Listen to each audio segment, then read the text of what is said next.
I've been feeling pretty devoid of all things creative recently, so to counteract this, I thought I would plunder the depths of obscure media and find some long-forgotten film treasures. I'm reviewing a movie today that I'm pretty sure nobody has heard of, so join me in my quest as we explore.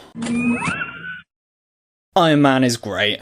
It's been a couple of years since I last watched it, and it was really quite a refreshing experience. You can see elements of Marvel's formula here and there, but overall it feels quite different from the stale formulaic superhero movies that we've been served up in the 2020s. One of the biggest reasons for that is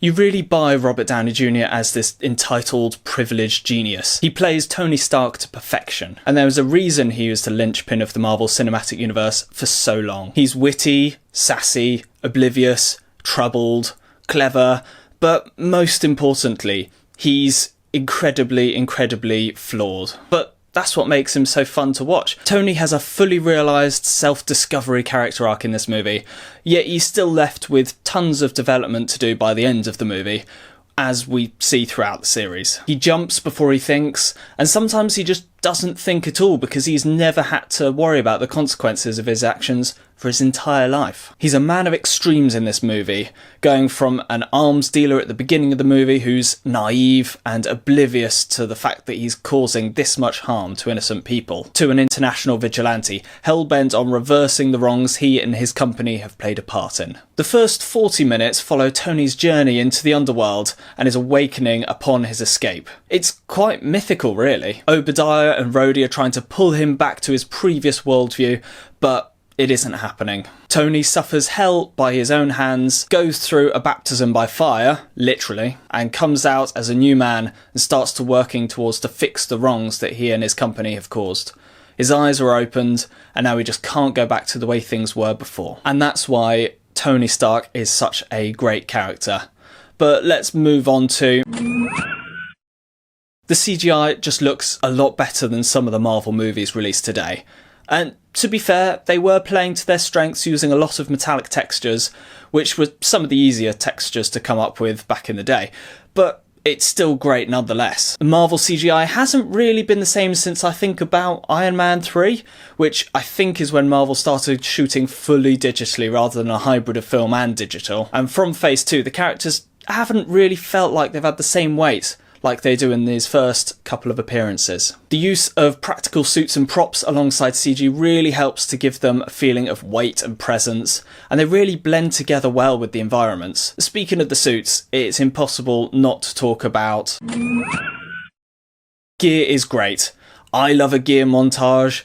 I can't resist a suit-up scene, and this movie doesn't disappoint. What can I say? I'm only human. These suits feel real, partially because some of them actually were, and partially because throughout the movie you see Tony building them, rather than just nanotechnology that appears out of nowhere. But not only that, it also has amazing sound design.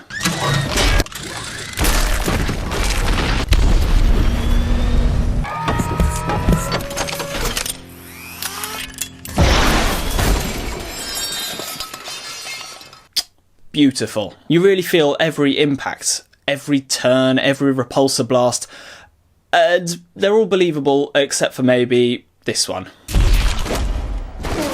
Yeah, he's dead after that. But it really pays to have the scenes where he's building and testing the suits, because even though this technology is obviously sci-fi mumbo-jumbo nonsense, it really helps to suspend the disbelief when you actually see the first tests of the repulsors and the boots, and of course that first suit-up scene. It's almost like an invitation to immerse yourself into the world, and boy, I will quite happily accept that invitation. And what on earth is the point of superhero movies if we don't get wish fulfillment anyway? Now, despite all of the great things, the film isn't perfect. So now let's move on to talk about the... Look, Jeff Bridges is great in this movie, don't get me wrong, but I don't love Obadiah Stane.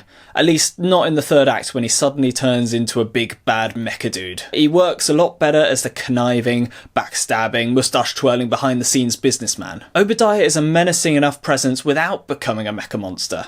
I mean, Jeff Bridges' physicality and acting is so spot on. He's always taking command of the conversations that he's a part of, and asserting dominance through his presence, so I don't think it really fits in his character to step into the Ironmonger armour himself. It also feels like Obadiah going mad seems a bit weird, and especially it happens a bit too quickly.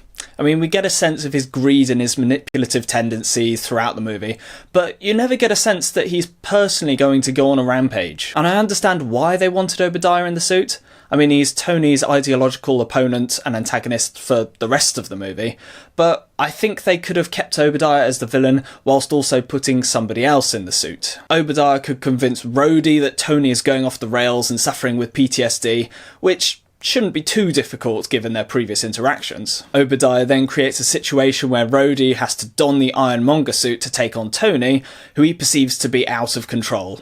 It would make a simple smashy explosion final battle into something a little more fleshed out. I think it would only take a couple of scenes between Obadiah and Rhodey, but I think it would improve the final act significantly and would support the themes of the movie a lot better. It would also give Rhodey a little more to do, and give his frustrations with Tony an outlet, or just have the suit remote controlled, but that probably takes some of the tension out of the final battle a little bit. The finale does suffer a little bit with blue sky beamitis, but it's not too bad in hindsight, simply because it's not an apocalypse level event, and I think it was set up quite well. Not only do we get Chekhov's arc reactor, but we also get Chekhov's ice issue. It was also a clever decision to depower Tony for the final fight to add to the tension. Yeah, simple writer's stuff, I know, but it's effective, so why not? Why did I put this in the cons section again? This is great. It's weird going back to these older, earlier Marvel movies because they've got nothing to do with the end of the world or multiverse-threatening events. It's smaller, a more personal story, which is nice. At the heart of the story is a man who's gone to hell and comes out stronger, wiser, and willing to change.